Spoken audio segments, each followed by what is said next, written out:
بسم الله الرحمن الرحيم. نحمده ونصلي على رسوله الكريم وعلى آله وأصحابه وأزواجه وأتباعه أجمعين. أعوذ بالله من الشيطان الرجيم. بسم الله الرحمن الرحيم. تلك أمة قد خلت لها ما كسبت ولكم ما كسبت ولا تسألون عما كانوا يعملون. تلك أمة قد خلت لها ما كسبت ولكم ما كسبتم ولا تسألون عما كانوا يعملون. اللہ تعالیٰ ارشاد فرماتے ہیں، اس کے مخاطب یہود و نصارہ سبھی ہیں، وہ ایک جماعت تھی جو گزر گئی. تمہارے آبا و اجداد کی ایک جماعت تھی جو دیندار تھے، انبیاء و رسول میں سے تھے، وہ گزر گئے. وہ ایک جماعت تھی جو گزر گئی. ان کے لیے وہ ہے جو انہوں نے عمل کیا، نیک عمل کیا تو اس کا ثواب پائیں گے، قابل درجات سے وہ مشرف ہوں گے. اور تمہارے لیے وہ ہے جو تم نے عمل کیا. تم نے اگر بددینی اختیار کیا تو سمجھ لو کہ اس کا نتیجہ بھگتنا ہو. اللہ تعالیٰ ہم سب لوگوں کو اپنے اکابر کی تعلیمات پر عمل کی توفیق دے. صاف اللہ نے فرما دیا، وہ ایک جماعت تھی جو گزر گئی، اور ان کے لیے وہ ہے جو انہوں نے عمل کیا، اور تمہارے لیے وہ ہے جو تم نے عمل کیا. اور تم سے اس چیز کا سوال نہ ہوگا جو وہ کیا کرتے تھے. تمہارے عمل کے متعلق سوال ہوگا کہ تم نے کیا کیا. کتنی زبردست تنبیہ ہے بعد والوں کے لیے. یہودیوں کے اس غرور کا جواب کہ ہم نبیوں کے اولاد ہیں. یہودیوں کے اس بات پر وہ غرور تھا، اور اب بھی ہے. یہودی سب سے اپنے کو بالا تر سمجھتے ہیں. اب بھی یہودیوں کے اس بات پر بہت غرور تھا، اور اب بھی ہے کہ ہم نبیوں کی اولاد ہیں، اور ان کے نسل اور نسب میں ہونے کی وجہ سے ہم عذاب سے بچ جائیں گے، کیونکہ انبیاء کے اولاد سے ہم، اس وجہ سے عذاب آخرت سے ہم بچ جائیں گے. اس آیت میں صاف صاف اس بات کی تصریح فرما دی کہ وہ حضرات اپنے اپنے عقائد و اعمال لے کر دنیا سے چلے گئے. یعقوب علیہ السلام، اسحاق علیہ السلام، تمام انبیاء کی ایک جماعت ہے، وہ سب چلے گئے. انہوں نے جو کچھ کیا وہ ان کے ساتھ ہے. ان کے اعمال صالحہ ان کے کام آئیں گے. اور تم نے جو کچھ کیا اور تمہارے ساتھ ہے وہ تمہارے ساتھ ہے.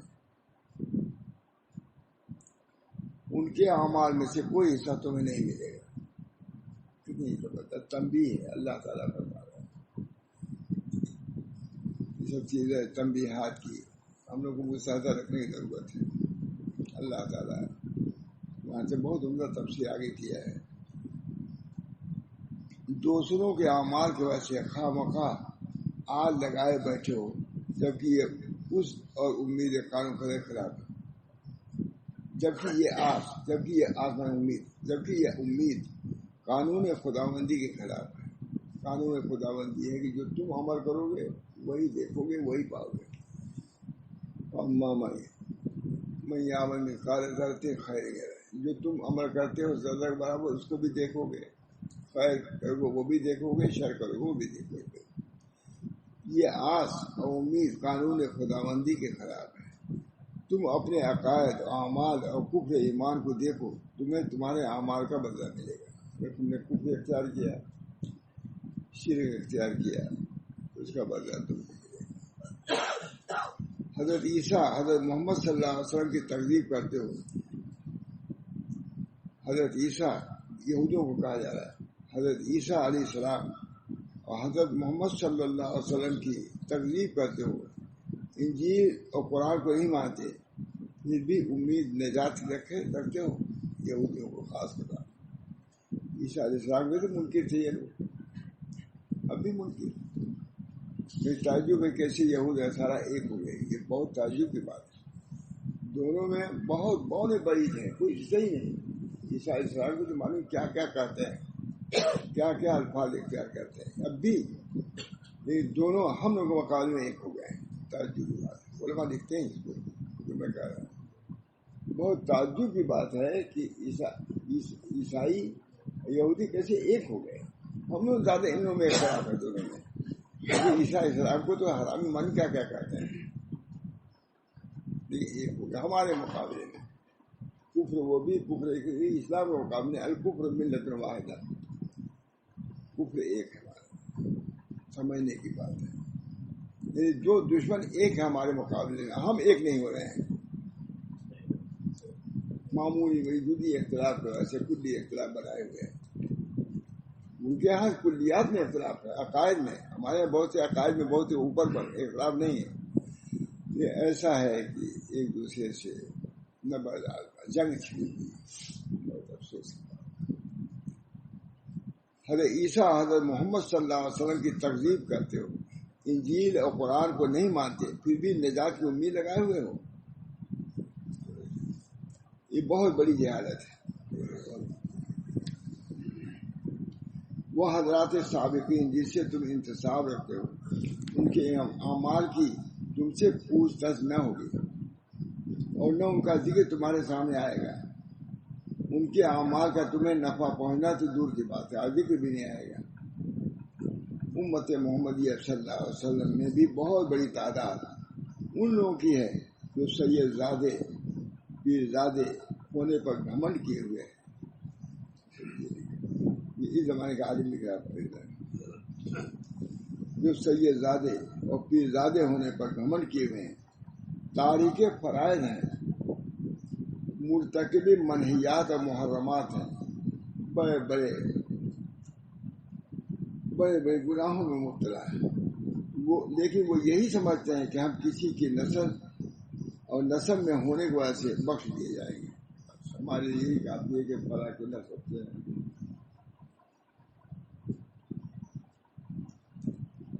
اور بہت سے جاری جھوٹے دنیا دار پیروں نے اپنے عوام کو یہ دھوکہ دے رکھا ہے کہ تم ہمارے جھنڈے کے نیچے آنکھ ہوگے, جس نے ہم سے بیعت کر لی بس وہ بخشایا ہے. عورتوں کو دیکھتے ہیں کہ ہم تمہاری صورت نہیں دیکھیں گے تو کیسے سفارت کریں گے. یہاں دیکھو بہت دین برباد کرتے ہیں. اس سے بہت ایک آدمی آتے ہیں, بہت بڑے آدمی راجستھان کو وطن لے جانا چاہتے ہیں. کہاں ہمارا چلیے گا. کیا کیا ہو رہا ہے, پیروں نے کیا کیا. پیر کو پیر ہی کاٹ سکتا ہے, وہ یہ کہتے ہیں. پیروں کے مقابلے میں آپ جائیں گے تب ہدایت آئے گی. بہت کام کہتے بھی ہیں. اللہ تعالیٰ ہم سب لوگوں کو مجھ بھی ہدایت بنائے.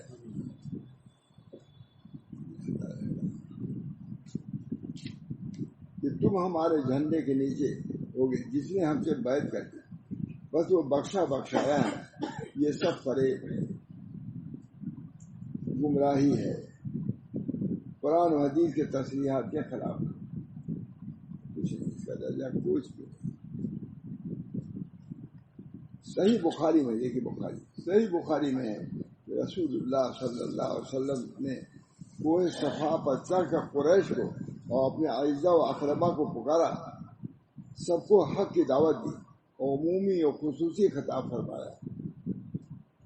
اس خطاب میں یہ بھی تھا کہ اے عباس ابن عبد المطلب, میں تمہیں اللہ کے عذاب سے نہیں بچا سکتا, چچا ہو لیکن بچا نہیں سکتا. تمہارا اعمال تمہارے ساتھ. سب بخاری شریف کی روایت نقل کر رہے ہیں. اے عباس ابن عبد المطلب, کون تھے؟ چچا تھے. میں تمہیں اللہ کے عذاب سے نہیں بچا سکتا. اور اے صفیہ جو حضور کی پھوپھی تھی, میں تمہیں اللہ کے عذاب سے نہیں بچا سکتا. یہ تھے نبی, صاف بات. نبی کو اپنے درجے پر اپنے کو رکھا, اللہ کو اپنے درجے.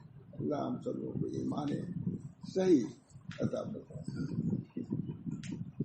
اے صفیہ رسول اللہ صلی اللہ علیہ وسلم پھوپھی, میں بھی تمہیں اللہ کے عذاب سے نہیں بچا سکتا. اور اے فاطمہ بنت محمد، میری بیٹی فاطمہ، اور اے فاطمہ بنت محمد صلی اللہ علیہ وسلم، تم میرے مال سے جو چاہو سوال کرو، میں تمہیں اللہ کے عذاب سے نہیں بچا سکتا. میرا مال لے سکتی ہو لیکن اللہ کے عذاب سے میں نہیں بچا سکتا. مطلب یہ ہے کہ اپنا دین و ایمان عمل صالح کے وہاں کام آئے گا. صاحب بخاری شریف کی حدیث گزارا کر رہا ہے.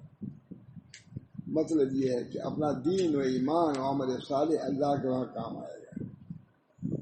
جو لوگ بخاری لگائے رہتے ہیں ان دوا تو نہیں لیتے. مطلب یہ کہ اپنا دین و ایمان و عمل صالح اللہ کے یہاں کام آئے گا.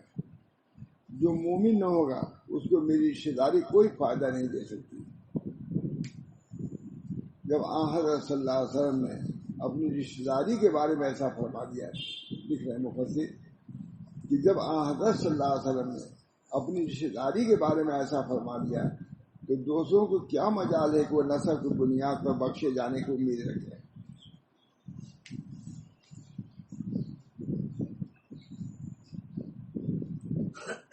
صحیح مسلم میں ہے یا حضرت صلی اللہ علیہ وسلم نے ارشاد فرمایا من بدأ به عمله لم يسرع به نسبه، یعنی جس کا عمل دیر لگائے گا اس کا نسب جلدی کر کے آگے نہیں بڑھائے گا.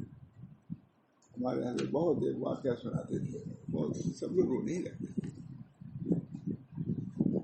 حضرت زین العابدین مکہ معظم کعبہ رو رہے تھے. زین العابدین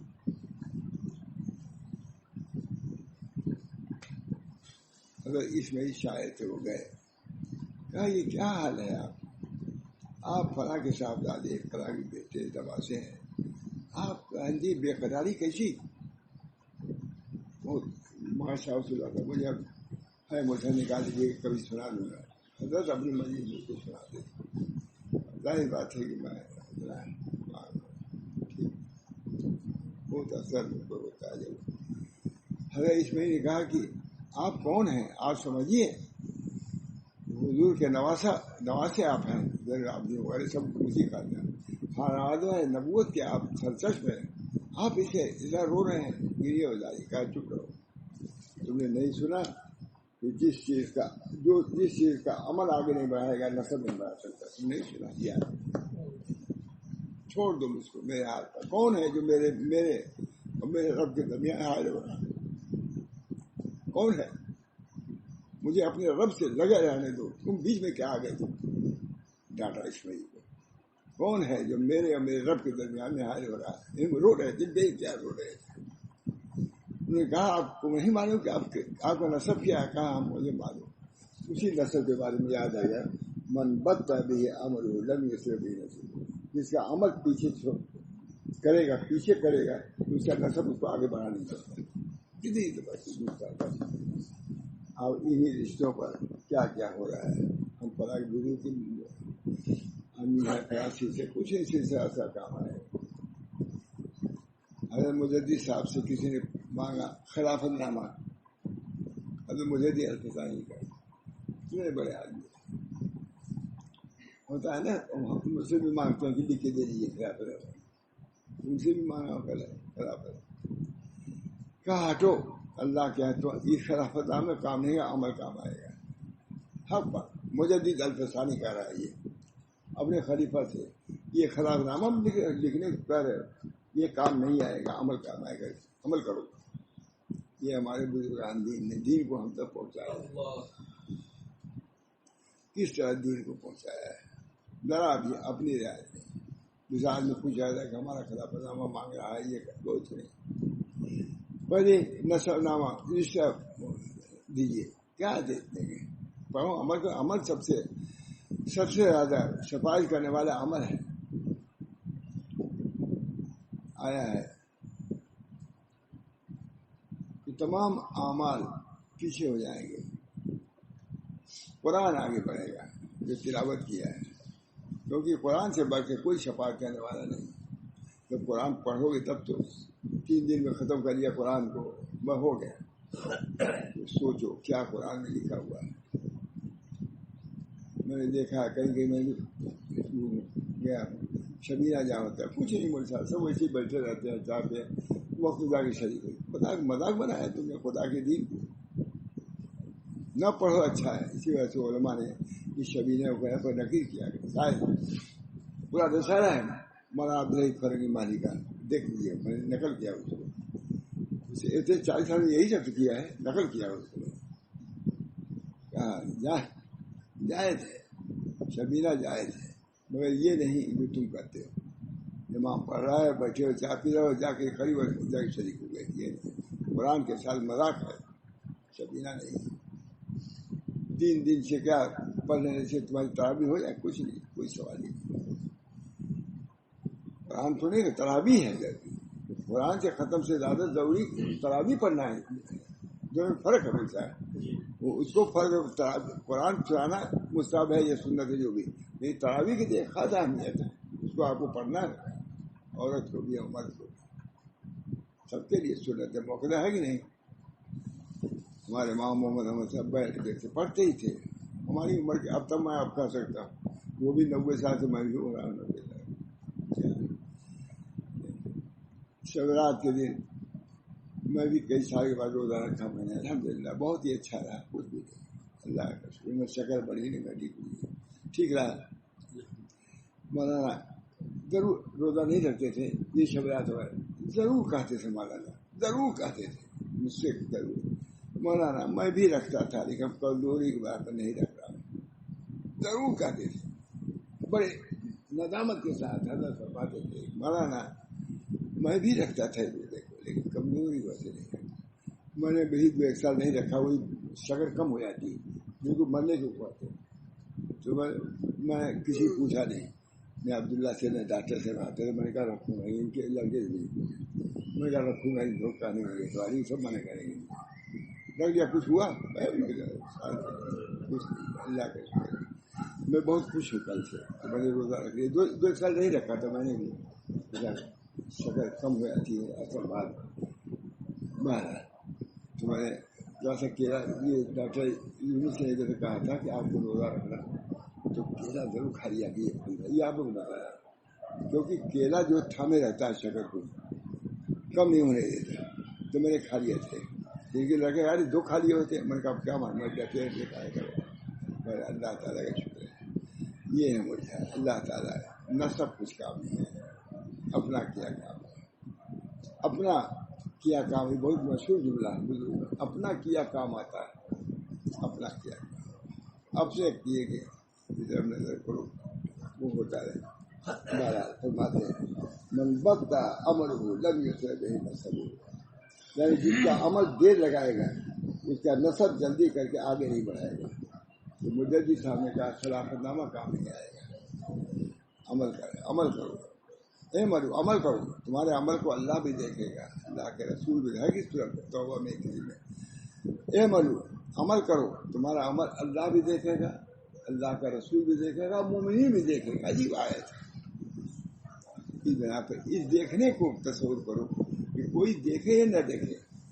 بہت سے بزرگان ایسے ہوئے مولانا، عجیب ایک تکیہ پر میاں بیوی سوئے ہوئے ہیں اور زندگی بھر انہوں نے روزہ رکھا رہے جیسے بھی ہو، نہیں روتے رہے لیکن بیوی تک کوئی اطلاع نہیں ہوتی کہ میں رو رہا ہوں. کتابوں ہے اسی میں ہے سکتا.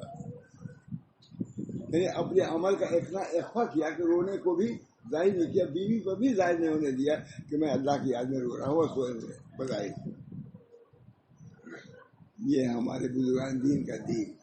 اس کتاب میں بہت سی ایسی چیزیں ہیں، خلوص، اخلاص، کہ بیوی کو بھی مطلع نہیں ہونے دیتے تھے میں اللہ کے ساتھ یہ معاملہ کر رہا ہوں. یعنی جس کا عمل دیر لگائے گا اس کا نسب جلدی کرنے آگے نہیں بڑھائے گا. اب اس کے بعد پھر یہی آیت یہاں آئی ہے. آج دیکھا تب مجھے معلوم ہوا، دل کو پڑھا، یہی آج پڑھا. یہ وہ 230 پر ہے، یہ 238 میں لکھ گئے ہیں. یہی میں کرتا ہوں آسانی کے لیے. دل کا امت قد خلق رہا ماں کا سبب وَلَكُمْ مَا كَسَبْتُمْ وَلَا تُسْأَلُونَ عَمَّا كَانُوا يَعْمَلُونَ. جو پڑھی آیت بالکل وہی آیت ہے 8 صفحے کے بعد. پھر اللہ وہ ایک جماعت تھی جو گزر گئی، وہی بات دہرایا ہے اس کی اہمیت کے خاطر۔ وہ ایک جماعت تھی جو گزر گئی، ان کے لیے وہ ہے جو انہوں نے عمل کیا، اور تمہارے لیے وہ ہے جو تم نے عمل کیا۔ بالکل وہی ہے، اس کی تاکید کے لیے کہ تم اپنے باپ داداؤں پر توکل نہ کرو، بھروسہ نہ کرو، ان کا عمل ان کے ساتھ ہے، تمہارا عمل تمہارے ساتھ۔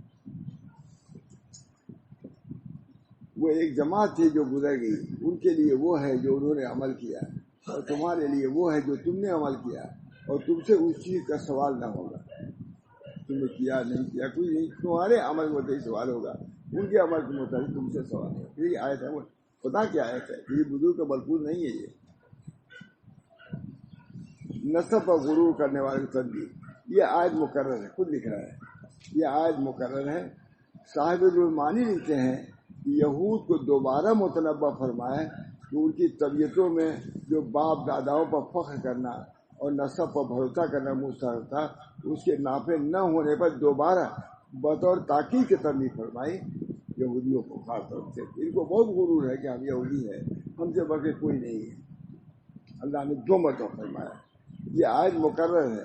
صاحب رحمانی لکھتے ہیں کہ یہود کو دوبارہ متنبہ فرمایا ان کی طبیعتوں میں جو باپ داداؤں پر فخر تھا اور نسب پر بھروسہ کرنا مستحکم تھا، اس کے نافع نہ ہونے پر دوبارہ بطور تاکید کے تنبیہ فرمائی اور بتا دیا کہ اللہ تمہیں تمہارے اعمال پر جزا دے گا، اور تمہارے باپ داداؤں کا عمل تمہیں کوئی نفع نہیں دے گا۔ دوبارہ کوئی بات وہاں ہے، اور قیامت کے دن تم سے یہ نہ پوچھا جائے گا کہ تمہارے باپ دادا کیا عمل کرتے تھے۔ یہ سب ہم لوگ ایمان لانے کی باتیں نہیں، شاہ رسول اللہ صاحب کیا کرتے ہیں، ماں تھانوی کرتے، تم کیا کرتے ہو۔ بہت جگہ نام نہیں لوں گا، بہت جگہ ایسی بہت بڑی جگہ وہاں سٹہ کھیلا جا رہا ہے، جہاں علم دین کی تعلیم دن رات ابو داؤد اور بخاری پڑھا جا رہا ہے، ان کے صاحبزادگان جب سٹہ یہ جوا کھیلا جا رہا ہے،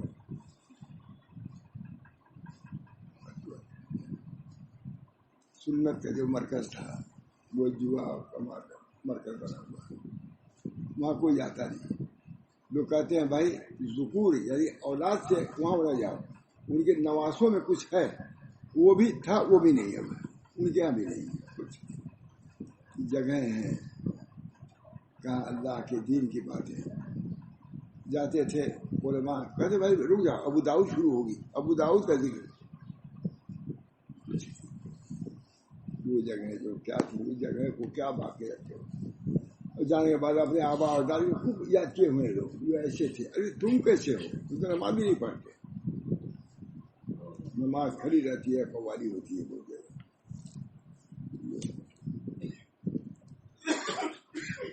تمہارے باپ داداؤں کا عمل تمہیں کچھ نفع نہ دے گا، اور قیامت کے دن تم سے یہ نہ پوچھا جائے گا تمہارے باپ دادے کا کیا عمل کرتے تھے، یعنی ان کے اعمال کا بالکل ذکر نہ ہوگا، تمہارے عمل سے تم نے کیا کیا ہے۔ اللہ ہم سب وہاں پاس کر، ہم لوگ جاتے ہیں مطلب بہت دفعے باہر جانا ہوا ہے، ہر آدمی ڈرتا رہتا ہے کہ اللہ کیا ہوگا، یہاں کتنی ویزا وزا نہیں جائے، کوئی اعتبار نہیں ہے، عقید میں وہ دیکھتے ہیں جی عقید میں اتنے مقبول نہیں تھے، میں اکیلے پڑ گیا تھا کسی وجہ سے مقبول نہیں آتے، اور پکڑا اب میں امیر جانتا نہیں تھا، دوسرا نہیں جانے دوگا ہوا، کہا نہیں چھوڑ دو ان کو، چھوڑ دی، کئی مرتبہ آ چکے سچے، اب کتنے بڑے بڑے لوگ بیٹھا دیا، بیٹھیے جواب بہتوں کو واپس کر دیتے ہیں، وہاں پہنچ کر کے لندن میں پہنچ کر کے واپس میری فوراً دوڑ کے آیا، منظر یاد آ جاتا ہے، یہاں کتنے عمل ہو، کتنے بہادر ہو، ولی کتب بنے ہوئے ہو، قبر میں جاتے ہی معلوم ہوگا تم کون ہو، اللہ پری سے من رکھو تمہارا رب کون ہے، وہی معلوم ہے، اول منزل۔ حضرت عثمان رضی اللہ تعالیٰ عنہ جب قبرستان جاتے بہت روتے تھے،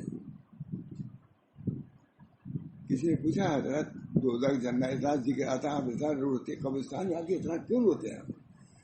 کہا یہ آخرت کی پہلی منزل ہے، جو یہاں پاس ہو گیا پکڑ میں آ جائے گا، یہاں پکڑ میں آئے تو پکڑ ہی میں رہے گا، اول منزل ہے۔ ہم ہمارے حضرت کا آخر رسالہ ہمارا اسی پر ہے. قبر میں عذاب زیادہ تر قبر میں پرشیز اول طہارت کے بارے میں ہوگا. قیامت میں تو یہ ہے کہ نماز کے بارے میں ہوگا. یہ حضرت کی آخر کتاب ہے مرزا طہارت. میں نے مدینہ میں لوگوں کہا بھیجیے اس کو ہے کتاب, اس کو حاضر کر لیجیے, اس کو چھپوانا ہے. اول قبر میں جو سب سے پہلے سوال ہوا طہارت کے بارے میں. یہ بھی حدیث سامنے آئی. تو حضرت تو بوڑھے ہو گئے تھے, ہم لوگ نہیں تو پیشاب وغیرہ جاڑے میں رکھا رہتا تھا تو نکال دیا, کہا نہیں اس حدیث کی بات پھر نہیں رکھنے دیا, کہا نہیں کمرے پاک رکھو, نہیں رکھنے تو عمل کر دیا. سب سے طہارت بڑی, یہ حضرات ڈرتے رہتے ہیں. کہا بھائی دیکھو کوئی چیز ہم اس کو کہتے ہیں کوئی چیز ایسی چیز طہارت ہے جس کا نام کیا ہے کرنا نہیں, وہ حدیث اخیر ہے. طہارت اس کا مضمونی طہارت ہے.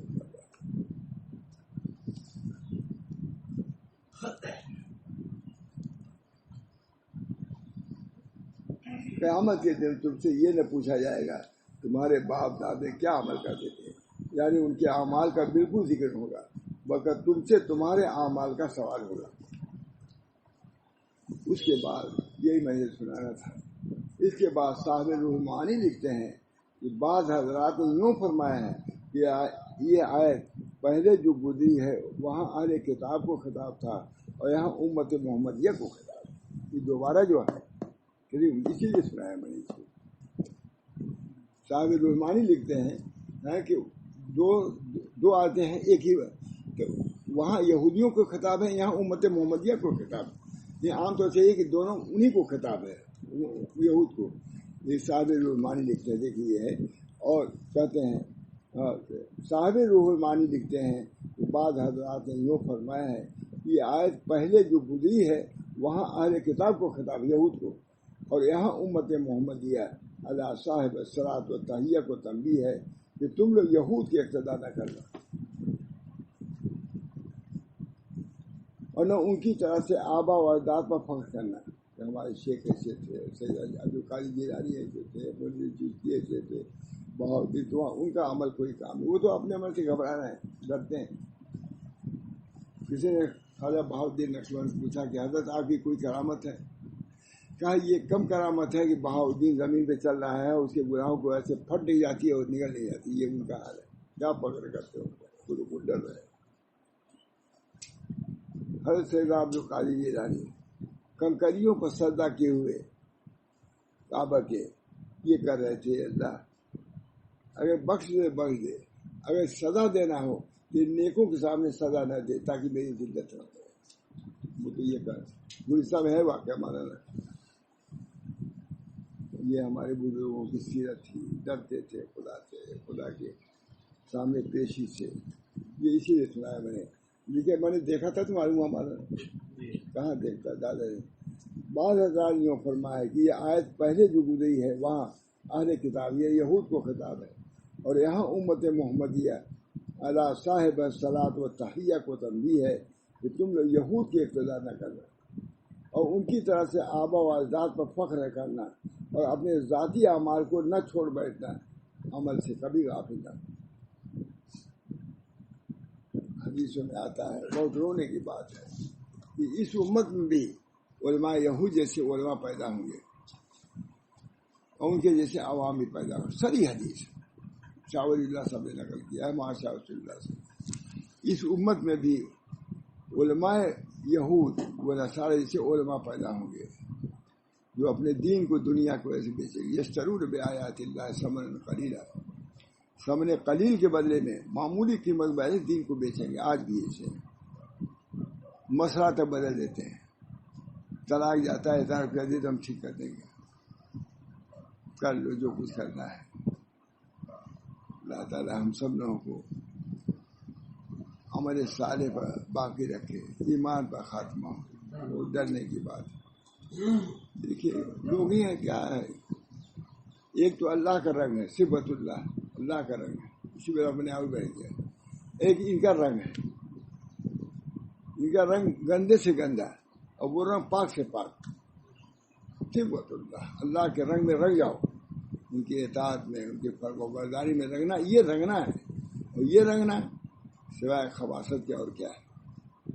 اللہ تعالیٰ ہم سب لوگوں کو اپنے صفت اللہ، اللہ اپنے رنگ میں رنگ دے. اس کی بات ہے پھر موقع ہوگا بیان کروں گا. اللہ تعالیٰ کا رنگنا بھی صفت اللہ کا لفظ بھی ہے، اللہ کا رنگ. تو اس مناسبت سے میں نے صفت اللہ اس پر بات نہیں کیا، لیکن جیسا کیا ہے اثر کے لیے کافی ہے، اس کو بھی اثر. اللہ تعالیٰ ہم سب لوگوں کو اللہ کے دین پر ثابت قدم رکھے. اپنے آبا و اجداد پر بھروسہ کیا، اتقال کیا، کوئی سوال ہی نہیں پیدا ہو بلکہ شرمندہ ہو وہ حضرات ایسے تھے، ہم ایسے ہیں، تاکہ عمل کا داعیہ جذبہ پیدا ہو. یہ فخر کی بات نہیں ہے بلکہ ندامت کیا ہے کہ ہمارے آبا اگر یاد ہی کر رہے ہو تو اس سے یاد کرو کہ ہمارے آبا و اجداد ایسے تھے، ہم ایسے ہیں. تو یہ مفید ہوگا. اور صرف ان کے مناقب کو، ان کے محامد کو، ان کے کمالات کو یاد کرو اور سمجھو کہ ہم کو فائدہ ہوگا، کچھ نہیں ملے گا فائدہ. اللہ ہم سب لوگوں کو دین حق پر قائم دائم رکھے، عافیت عطا فرمائے، تمام شرور و فتن سے حفاظت فرمائے، ان بیماریوں سے حفاظت فرمائے، اور بدعات سے اور شرکیات سے اور بددینی گمراہیوں میں عام جو ہم آگے بڑھ رہے ہیں، اللہ ان سے ہم کو نجات دے، اور سنت کے مطابق، دین کے مطابق، دین حق کے مطابق ہم کو چلنے کی توفیق فرمائے. ہم کو، ہماری اولاد کو بھی. اللہم اصلح لی فی ذریتی، بڑی عمدہ دعا. اللہم اصلح لی فی ذریتی انی تبت الیک و انی من المسلمین. یا اللہ ہماری ذریت کی بھی اصلاح فرمائیے. ہم نے آپ کی طرف رجوع کیا، ہم نہیں کچھ کر سکتے، ہم تو اپنی اصلاح بھی نہیں کر سکتے، ہم اپنی اصلاح میں ابھی آپ کے محتاج ہیں. تو ذریت کی کیا ہم اصلاح کریں گے؟ آپ اس ذریت کی اصلاح فرمائیے اور دنیا اور دین میں سرخ روئی عطا فرمائیے، اور دنیا زیادہ آخرت میں ہم کو شادابی اور خوشی، اپنی رضا اور خوشنودی سے ہم کو مشرف فرمائیے. ربنا تقبل منا انک انت السمیع العلیم برحمتک یا ارحم الراحمین.